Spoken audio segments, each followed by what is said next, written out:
तो दिवाली का समा इस वक्त हर तरफ बंधा हुआ है, लेकिन जो चीज सबसे ज्यादा इस वक्त धमाका कर रही है वो है आईपीएल 2026 की रिटेन और रिलीज प्लेयर्स की लिस्ट की तैयारी, जिसको लेकर के रोज नई नई अपडेट्स और र्यूमर्स हमारे सामने निकल करके आ रहे हैं। बट सबसे पहले, जैसे मैंने आपको पिछली वीडियो में भी बताया था कि थोड़ा सा हमारी वीडियो की क्वालिटी यहाँ पर गिर गई है, क्योंकि मेरे पास ना माइक है ना प्रॉपर ट्राइपॉड है। आपको ऑलरेडी पटाखों की आवाज भी बैकग्राउंड में आ रही होगी बिकॉज इट्स दिवाली सीजन। और ऐसा क्यों है?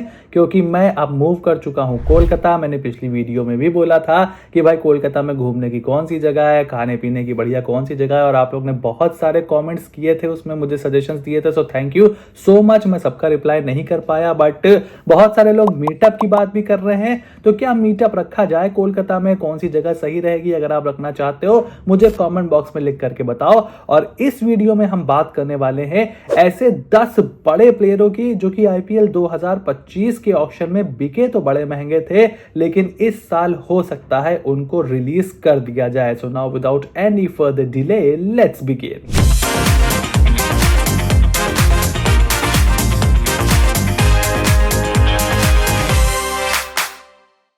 देखो, विदाउट एनी सरप्राइज सबसे पहला और सबसे बड़ा नाम जो इस वक्त चल रहा है वो है वेंकटेश अय्यर। और ये आज से नहीं, जब से आईपीएल 2025 खत्म हुआ था तब से इनका नाम चल रहा है। बिकॉज 23 करोड़ 75 लाख की रकम में वेंकटेश अय्यर को खरीदा था। यहां पर कोलकाता नाइट राइडर्स ने रीबाय किया था उनको, क्योंकि वो रिटेन नहीं कर पाए थे, लेकिन उस तरीके का परफॉर्मेंस बिल्कुल भी निकल करके नहीं आया। और मैंने पहले भी एक्सप्लेन किया है कि ना आप उनका बैट से प्रॉपर इस्तेमाल, वो मतलब फॉर्म उस तरीके की रही नहीं है। आप उनको एज एन इंपैक्ट प्लेयर खिलाते हो तो उनकी ऑलराउंड एबिलिटीज का भी आप बिल्कुल यूज नहीं कर सकते। और फिर आपने उनको कैप्टन भी नहीं बनाया, यानी कि आप उनको लीडरशिप में भी बहुत ज्यादा नहीं देख रहे हो। कोई इंडिया के बहुत बड़े स्टार प्लेयर भी वो नहीं है जो बहुत ज्यादा ब्रांड वैल्यू लेकर के आते हैं। सो 23 crore 75 lakh is a lot of money for somebody like Venkatesh Iyer. And trade की कोशिश की खबरें आई थी, बट अभी ऐसा लगता है कि कोलकाता नाइट राइडर्स उनको रिलीज करके ऑक्शन में एक अच्छे बजट के साथ जाने का प्लान कर रही है। और उसी लिस्ट में संजू सैमसन का नाम भी यहां पर बहुत तेजी से चल रहा है। देखो, 18 करोड़ की रकम में वो रिटेन हुए थे as a captain in Rajasthan Royals, और परफॉर्मेंस भी बल्ले से उतनी खराब नहीं थी। हालांकि इंजरी की वजह से काफी सारे मैचेस उन्होंने मिस किए थे, लेकिन 140 के करीब का स्ट्राइक रेट था, रन भी ठीक ठाक थे।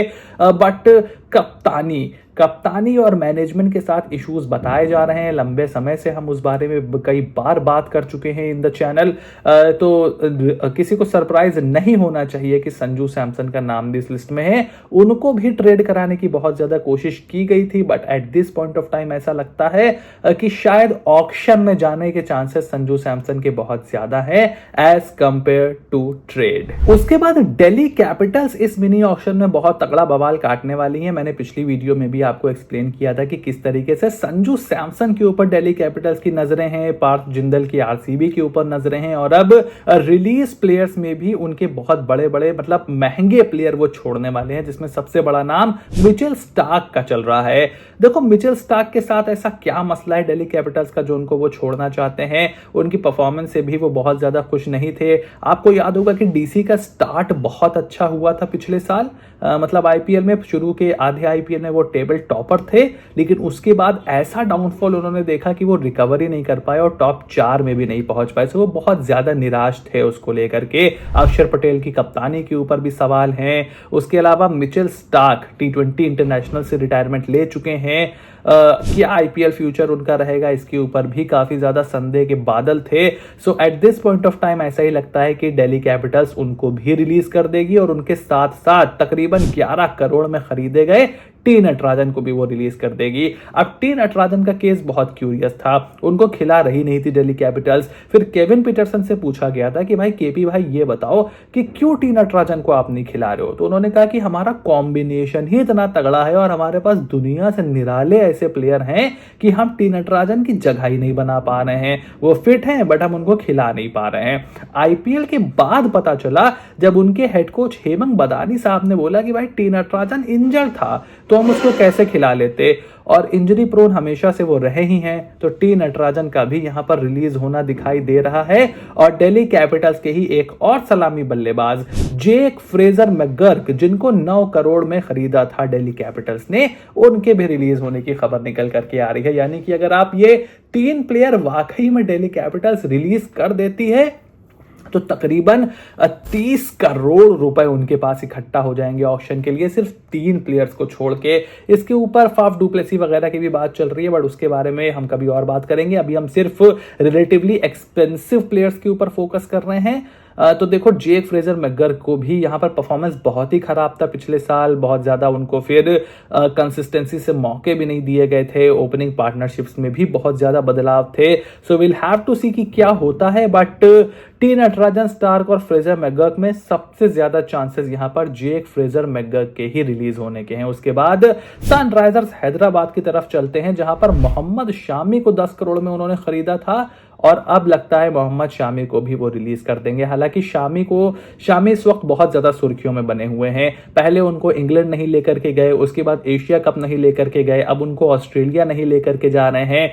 अजीत अगरकर बोल रहे हैं कि शामी फिट नहीं है, शामी वहां डोमेस्टिक क्रिकेट में डंडे उखाड़ रहे हैं और बोल रहे हैं कि मैं फिट हूं। तो शामी को लेकर के बहुत ज्यादा चीजें बनी हुई हैं और कोई नहीं समझ पा रहा है कि क्यों इंडियन मैनेजमेंट एकदम से मोहम्मद शामी से उनका मन उतर गया है। So that is a story for another day. अब सनराइजर्स हैदराबाद को ऐसा लगता है, जो कि सही लगता है, कि he is at the fag end of his career. Let's be honest about it. उनकी फिटनेस इश्यूज रहेंगे, स्किल इश्यूज ना भी हो तो फिटनेस इश्यूज होंगे, और 10 crore might be a little too much for him. So इसीलिए अगर आपको यही करना था तो आप भुवी नट्टू को रख सकते थे, बट मोहम्मद शामी की तरफ गए थे। बट इस साल ऐसा लगता है कि मोहम्मद शामी को भी वो रिलीज कर देंगे। उसके बाद अगला नाम इस लिस्ट में है मुंबई इंडियंस के फास्ट बॉलर दीपक चहर का। देखो, दीपक चहर को as a new ball bowler Mumbai Indians ने पिछले साल लिया था। चेन्नई सुपर किंग्स से हट करके वो एमआई में आए थे, यानी कि एक और बड़ी टीम। हाल फिलहाल में बहुत ज्यादा क्रिकेट वो नहीं खेल पा रहे हैं इंडियन टीम से, फिटनेस इश्यूज उनके बहुत ज्यादा रहे हैं और अब ऐसा लगता है कि स्किल इश्यूज भी आ गए हैं। He was bought as somebody who could be like a support to Bumrah and Trent Bolt with the new ball. शुरू में 2-3 ओवर वो कर देंगे पावर प्ले में और जरूरत पड़ने पर बल्लेबाजी भी करके देंगे नंबर 8 पे, तो एक अच्छा बैलेंस बन जाता और हार्दिक पांड्या को एक एक्स्ट्रा ऑप्शन भी मिलता। बट वैसी परफॉर्मेंस बिल्कुल भी निकल करके नहीं आई है। मोस्ट ऑफ द मैचेस वो खेल भी नहीं पा रहे थे। सो काफी ज्यादा मतलब उस तरीके की वाइब नहीं आई दीपक चहर से, and may be this year he will not be retained by the Mumbai Indians. और उसके बाद चलते हैं चेन्नई सुपर किंग्स की तरफ, जहां पर डेवॉन कॉनवे को रिलीज कर सकती है चेन्नई सुपर किंग्स। ऐसी अपडेट्स निकल करके आ रही है। आयुष मात्रे, ऋतुराज गायकवाड़ वहां पर एक अच्छा फॉर्मिडेबल ओपनिंग पेयर बन चुके हैं। ऐसे में डेवन कॉनवे पिछले साल उस तरीके की परफॉर्मेंस भी निकल करके नहीं आई थी। ऑलमोस्ट 7 करोड़ में उनको खरीदा गया था, तो उनसे भी यहां पर अलग हो सकती है चेन्नई सुपर किंग्स। ऐसी भी अपडेट निकल करके आ रही है। इसके अलावा दीपक हुडा और राहुल त्रिपाठी जैसे खिलाड़ियों पर भी महेंद्र सिंह धोनी और चेन्नई सुपर किंग्स ने बहुत ज्यादा भरोसा जताया था, बट अभी ऐसा लग रहा है कि उनसे भी यहां पर चेन्नई सुपर किंग्स आगे बढ़ सकती है, क्योंकि वो थोड़ा सा कॉम्बिनेशन बनाने में भी इशू हो रहा था कि किस तरीके से अगर आप शिवम दुबे को खिलाते हो तो हुडा कहां पर खेलेंगे, फिर त्रिपाठी कहां पर खेलेंगे, वो भी एक इशू था। आई पर्सनली फील कि अगर आपके पास इंडियन टॉप ऑर्डर यहां पर बन गया है, शिवम दुबे आपके मिडिल ऑर्डर में आ गए हैं, तो धोनी और जडेजा से आगे बढ़ने की तरफ थोड़ा सा सोचो और अच्छा फिनिशर यहां पर लेकर के आओ। Somebody who can tonk the ball in the final 5 overs, एक अच्छा पेस हिटर, उसकी सीएसके को बहुत ज्यादा जरूरत है। और उसके बाद रफीक सलाम from the royal Challengers Bengaluru camp, उनको भी रिलीज किया जा सकता है बिफोर द आईपीएल 2026। यंगस्टर थे, तकरीबन 6 करोड़ में उनको लेकर के आई थी आरसीबी, बट अभी ऐसा लगता है कि वहां पर अच्छे से टीम सेटल हो गई है। मिनी ऑक्शन में कुछ नए ऑप्शंस को एक्सप्लोर करने के लिए भी देख सकते हैं।